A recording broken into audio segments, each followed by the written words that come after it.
my phone ready. Hello, everybody.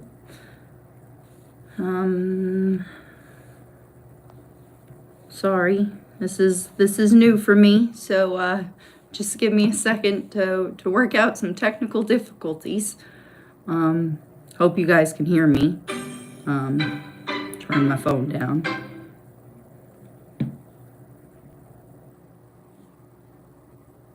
All right.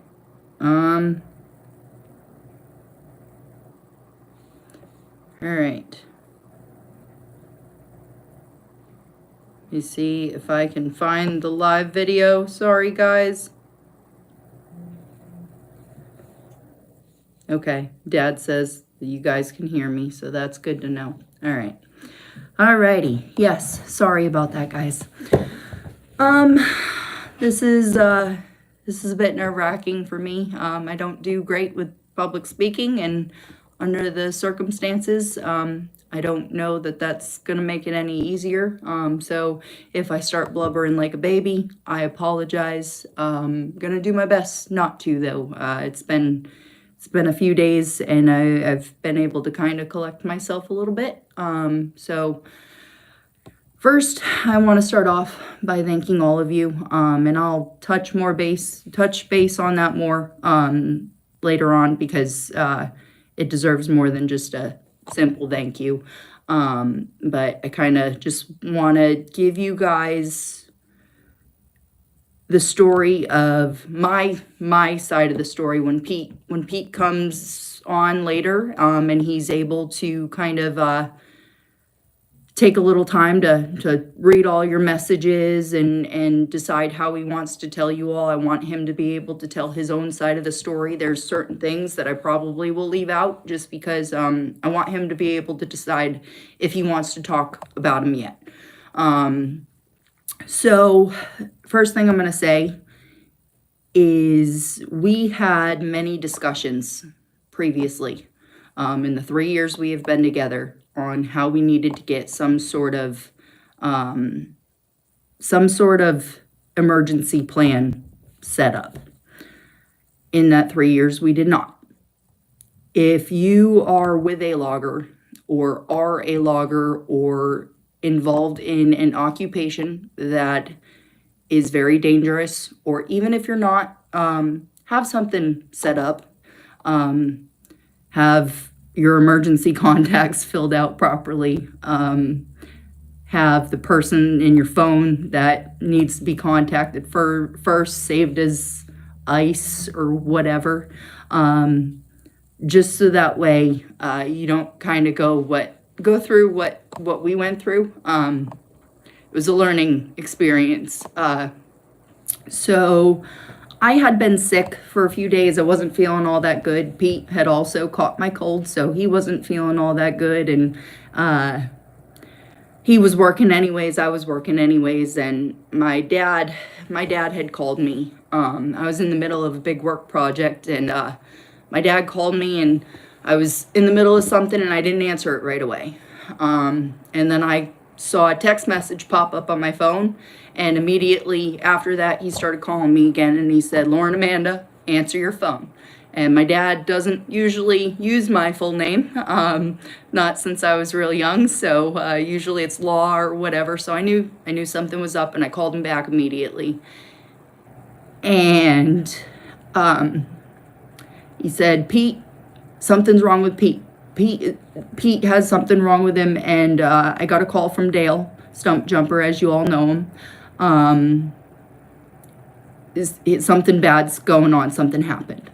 And the reason my dad was the one calling me, who's in Rhode Island, is because Terry, his forester, didn't have my number.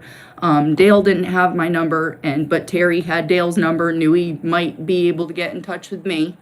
And Dale got in touch with my dad, who called me. So I would have found out a lot quicker, might have been able to react a little bit faster had we had something set up. So set something up. And I'm seeing your comments coming through, and I promise I will I will get to them, and if you have any questions, I definitely want to answer them. But the first thing that once I got on with Terry, his forester, he was telling me that it was just his leg. That's all we knew, that something was wrong with his leg. And then I had to make the decision on if I should get more information and call his family, or if I should just call his family with what I knew. I figured the most amount of information I could get him, the better, right? Especially calling his parents. It's not a call any parent wants to receive. So I thought it was just his leg. And his mom, I got in touch with his dad, and then I got in touch with his brother, and both of them answered right away because I don't normally call them. It's normally a text. They answered right away. I told them what was going on, and I got in touch with his mom finally, and she came and picked me up. She's an incredible woman, and she was more worried about me, it seemed, than she was about herself in the moment, just making sure I was okay. And she gets to the house, and I get another call from his head forester, Terry, and he says, "Lauren, it's a lot worse than I thought. He's real messed up." He thought there was some issues with the pelvis. We weren't sure about head injuries, or any of that. It was kind of just all like, he just knew he was real bad. So his mom and I drove to the hospital. Cindy's somebody who doesn't normally do over the speed limit, and she was driving mighty fast. And we got to the hospital, and we found out. So first thing they tell us when we got there is that his kidney was in multiple pieces, his right kidney, and they had to remove it. And then they told us that they believed that something was wrong with their back based on the x-rays that they had done, but they were still waiting on results to come back, lab results and all of that. They were still waiting on it, so they couldn't give us an official answer on what was wrong, but that they had handled the most obvious internal issues that they had seen. So once we kind of settled for a little bit, and waited to hear back from the doctors, we found out there was definitely issues with his back. There was 2 lateral bones towards the top of your spine. You have those little bones that stick out from either side of your vertebrae. 2 of them are broken. And then pretty much the bottom portion of his back, almost all of the vertebrae were broken in some way, shape, or form.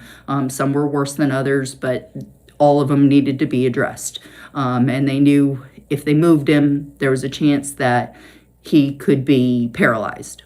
So that was kind of the next high priority thing that they needed to take care of. So they had a breathing tube in, and that first night he was heavily sedated and everything. And the doctor had said to me that they believed he was laying there for a while. His temperature was extremely low. From what I remember, it was low 60s, possibly in the 50s area. It's kind of a blur to me right now, so I'd be lying if I said I knew the exact number, but it was somewhere around there. You're supposed to be like 98.6, I think it is, usually. And then they said that there is something called lactic acid that is in your body, and it's pretty much stress, long-term stress, things like that cause it. A typical amount would be 1.1. It was 3.9 when they got him. And so they were doing stuff to kind of get that down, get the stress down.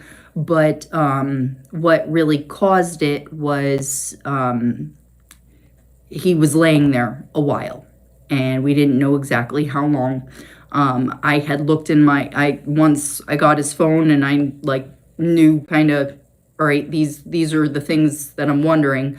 I looked at his call log, and he called at 11:37 for help. He called 911, and he wasn't in surgery until 1:17 is when they got him into surgery, which means they life flighted him. And it was probably about an 8-minute flight, 10 minutes getting all his stuff set up. So I'm figuring he probably laid there about an hour and a half before anybody found him.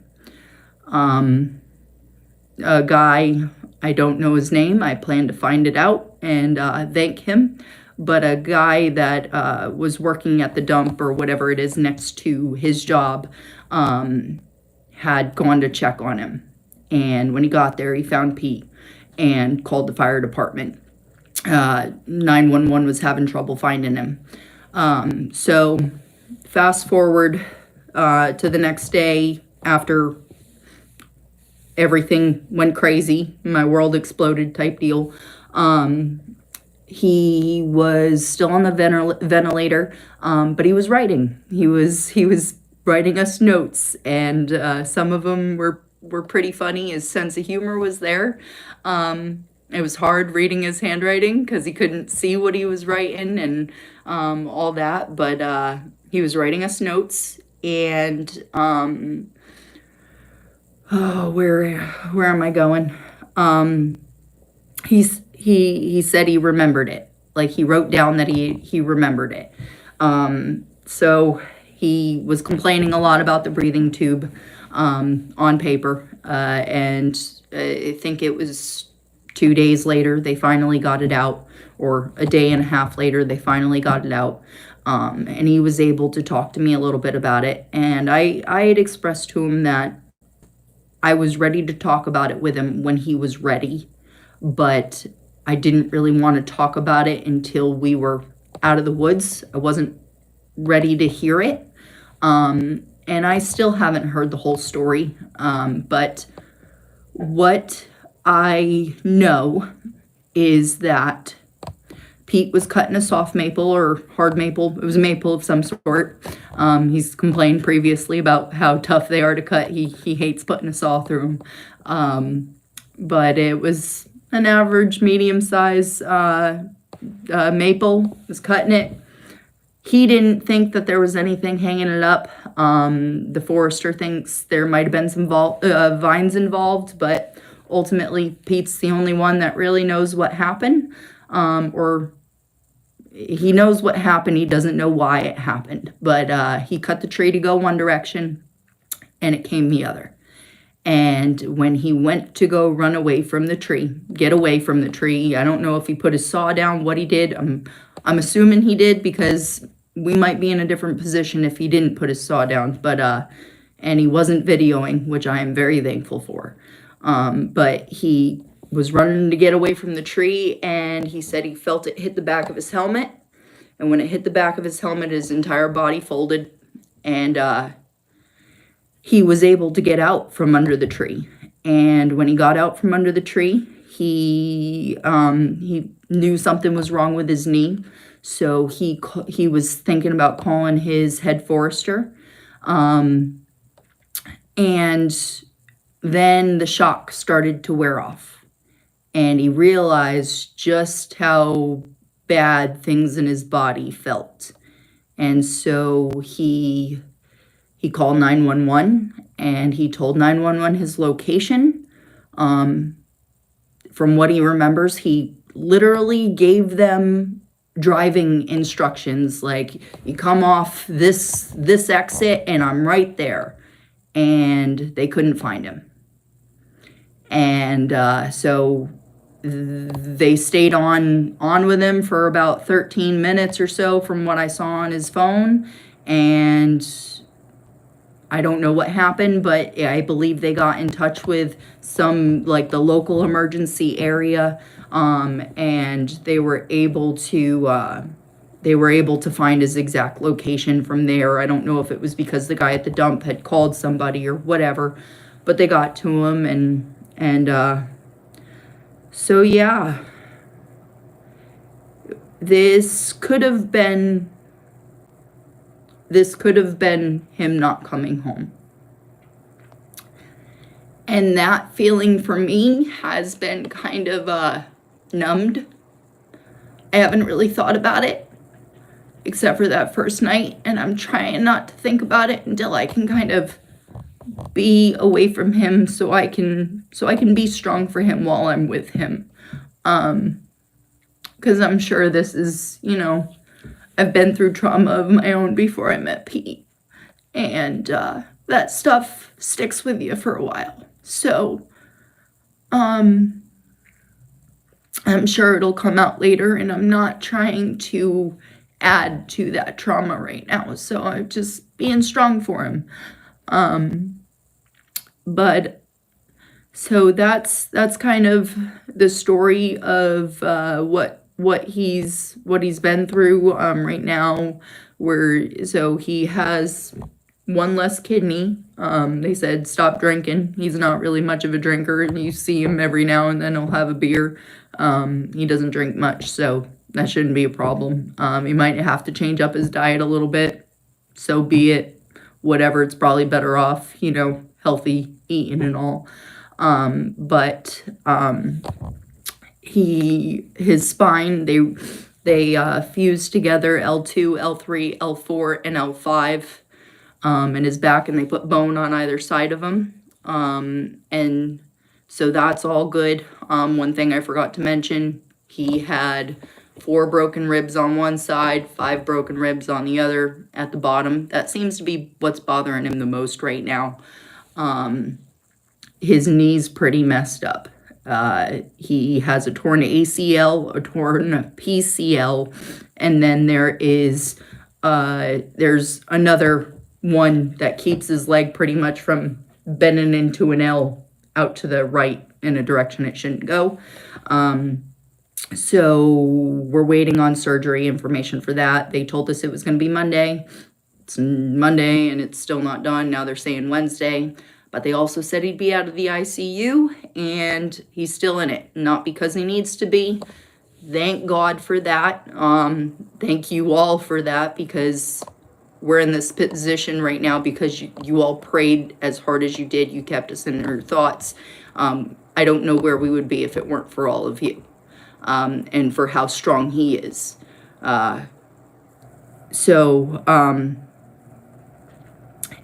We're waiting to hear back about the surgery. So that's kind of changing how my week may or may not go. I'd like to be here for him while he's dealing with the anesthesia and all of that. But yeah, so that's the story. As far as his injuries are concerned, I hope there's no more. He started complaining about his elbow and all that. Hopefully that's not another issue we have to address. He said it was bothering him before, but he might have banged it. Who knows?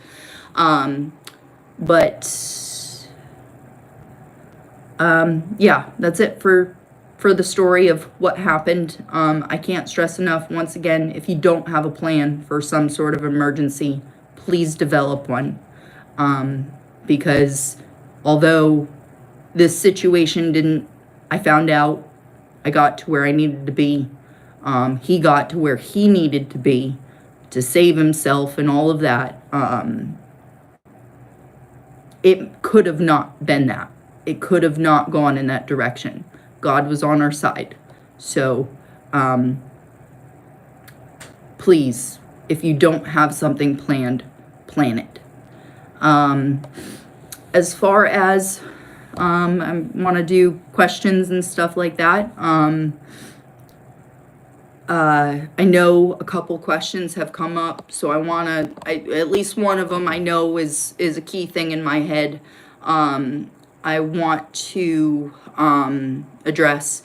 I know a lot of people have been reaching out, trying to find out about possibly finishing his job for him. And that it's much appreciated I mean, you all have already gone above and beyond what we could ever imagine.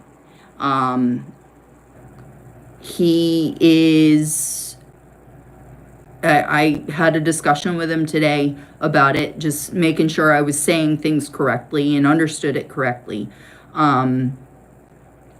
He is a contract cutter, so he didn't go out and buy this job himself. It was purchased through the mill, and that mill contracted him to cut it.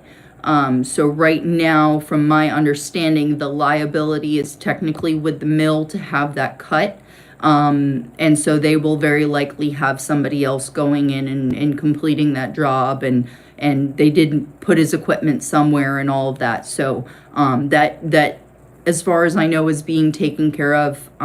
So no worries on that. That'll be all good. Another thing has been like stopping in to visit, reaching out to him, all of that good stuff. All of the stuff that I know he's gonna need. I mean, there's got to be so many things going through his head right now. He's gonna need that support. Right now, he's chosen to not have his cell phone. I think maybe he's probably going to take it back tomorrow. So if he doesn't get to you right away, please know it's not because he doesn't want to, not because he doesn't appreciate all of the messages. It's just, it's going to be overwhelming, you know, when you haven't had it for a few days and you have a lot of people reaching out to you, especially over such a serious situation. It's going to be hard probably for him to take all of that in. So please don't be upset if he doesn't get in touch with you right away. He will. I know he wants to thank all of you.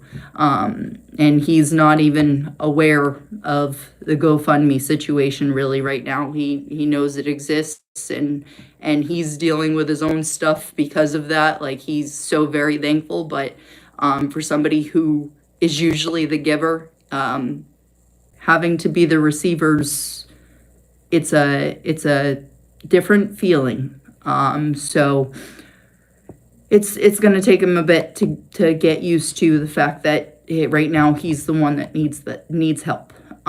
So with that being said as well, visiting and stuff like that, a big thing is if you're sick. I know Dale mentioned it earlier. Last thing we want right now is for him to add COVID or whatever on top of this.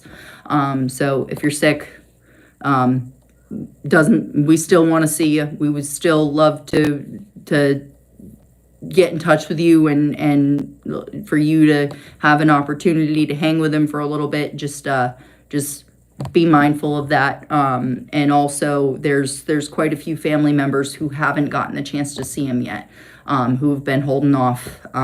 So gonna try to get his close family members that haven't gotten in to see him yet, because of all the things around the ICU. I'm gonna kind of give them the opportunity to get in and see him. So if you're in the area, you want to stop by, definitely reach out to him. And as soon as he's able to have some more people come in, he'll let you know. And if it turns into the hospitals kind of putting the crack down on it, because there are certain nights where they're being a little stricter than others, he'll let you know. And at the end of the day, he's coming out of the hospital. He will be out. And that's something I never thought I'd have to say, and I'm so happy to say it.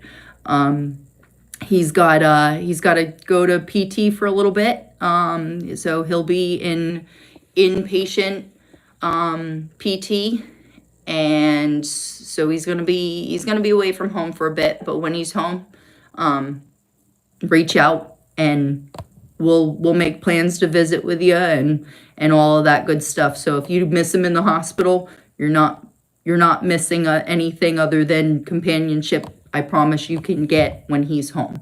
So definitely we will make plans to get in touch and hang for a bit and whatever. And it's a lot more comfortable out of the hospital, especially for all of you guys. The people I know a few people have already said on here, like, what can we do for you and stuff like that. I haven't thought much about it. I was telling Dirt Perfect, because he was teaching me how to do the YouTube thing. He was telling me, he was asking how I'm doing. Today I'm exhausted. Yesterday I felt okay. Thursday night I felt like Superwoman, felt like I could take on the world for him. Today I'm exhausted. And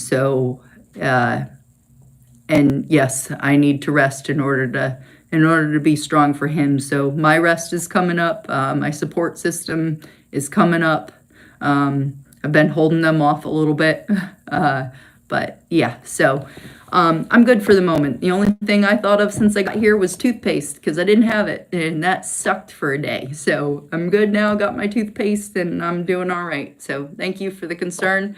And I will definitely let people know if there's something that I can't handle on my own. I'll be sure to reach out to the people that I can reach out to.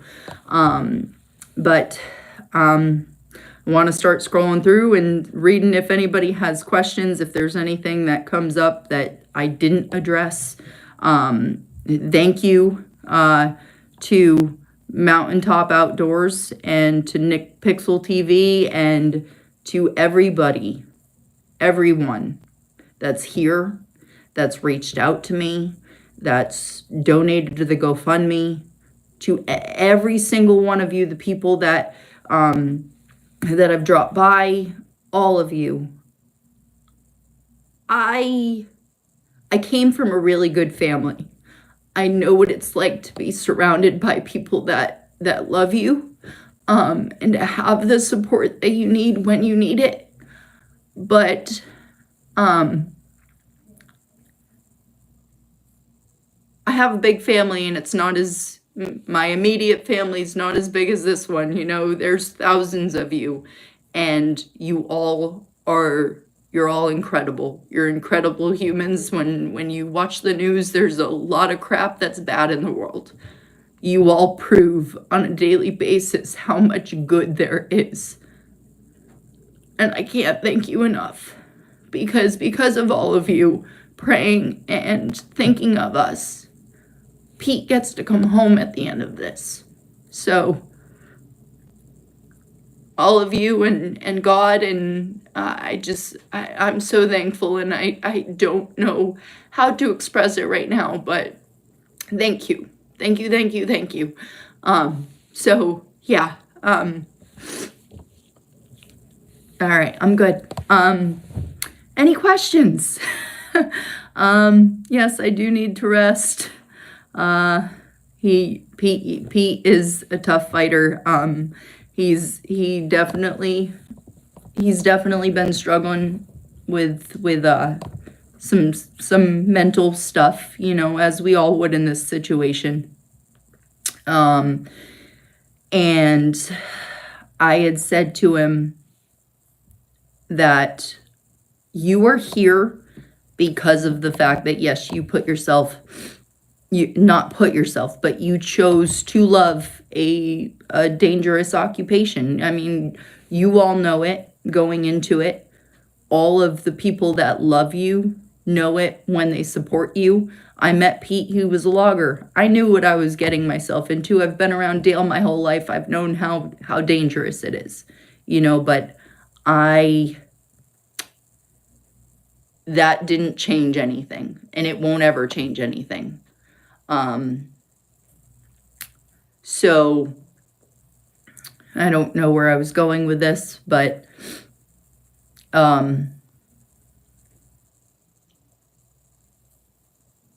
sorry. It's a dangerous job. You all know that. All of your loved ones know that. But once again, the emergency contacts, all of that stuff. Just make sure you got it straightened out as much as you possibly can. It makes it easier on your loved ones, makes it easier on yourself, and when situations like this happen, you'll be thankful for it. Because I was kicking myself pretty hard for not having this all planned out. As far Joe, thank you very much. God, you guys are amazing. You really are. Prayers and everything else that you've been sending, you're all incredible. I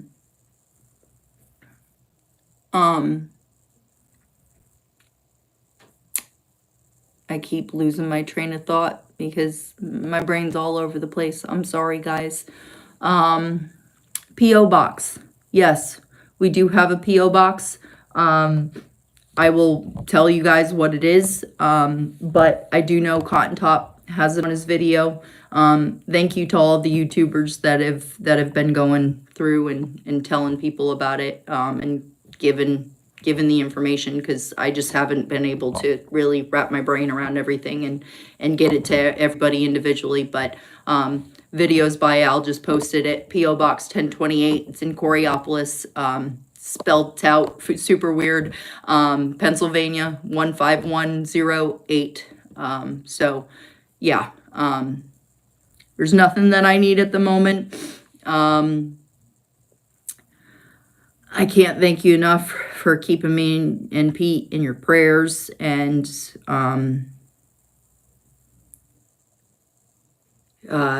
yeah. I'm sure that you guys are all going to have questions. I haven't really been keeping track of all of the stuff, and I apologize for that. I'm going to go through all of this at the end and make sure that I answer questions that weren't answered by my spiel today. But yes, he did have health insurance, so that's really good. Thank goodness he was able to get that early on, and I don't know if he ever hasn't had it, but I'm glad he does now.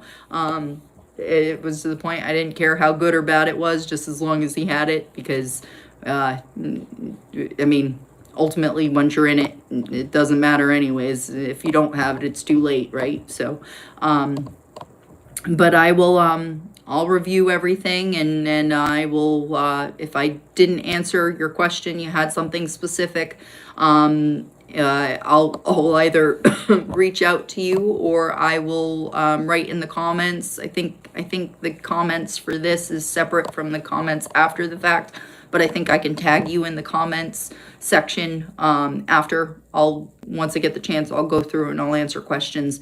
But anything, if you have my number, find me on Facebook. My name's spelt with a Y, not an E. My last name is Labrosse, Labrosse. If you have questions, you can reach out to me directly. Message Pete too. Like I said, he will get to you eventually. Yes, he does want to see Fred in the worst way, but we're terrified of what's going to happen when he does, because last time Fred saw me, he didn't know whether to run or to love me, because it wasn't a pretty sight. Yeah, so he wants to see Fred in the worst way. He is currently with some friends, Jay and Dana, who they're incredible. I can't say enough good things about them. I love them to death. They're like my family here, outside of his family, but they're watching Fred, and he's with his two best dog buddies. So Fred, if you're watching this, I love you. Dad loves you. He'll be home soon, I promise. Just please don't hurt him. He's gonna be fragile for a while, but he's chilling on your lap watching me talk. Good to know, Jay. All right, guys. I don't want to keep all of you up. It's 10:06, so you all got to get to bed. I got to get to bed. But I love you all. And that's not something I say lightly. So thank you for all your kindness, for reaching out. You all have things going on in your own lives. You know, there's plenty of people that wished me well, and they probably have things that I don't know about going on in their lives, and they still took a moment to say something to me, and I know that, and I'm gonna figure out a way to let you all know that I'm thankful, and to be there for you in your time of need, and Pete and I are so very thankful for you guys. You're the best family we could ever hope for. So thank you for being a part of it. I'm gonna go let my meatloaf. Pete's gonna go let his meatloaf, but none of you should go let your meatloaf. You should all live it up. We're alive. Life is good. God is good. Things are good. We're gonna see tomorrow. That's what matters. So, love you guys. I'll talk to you later. And hopefully next time it's gonna be Pete you're talking to. So, good night.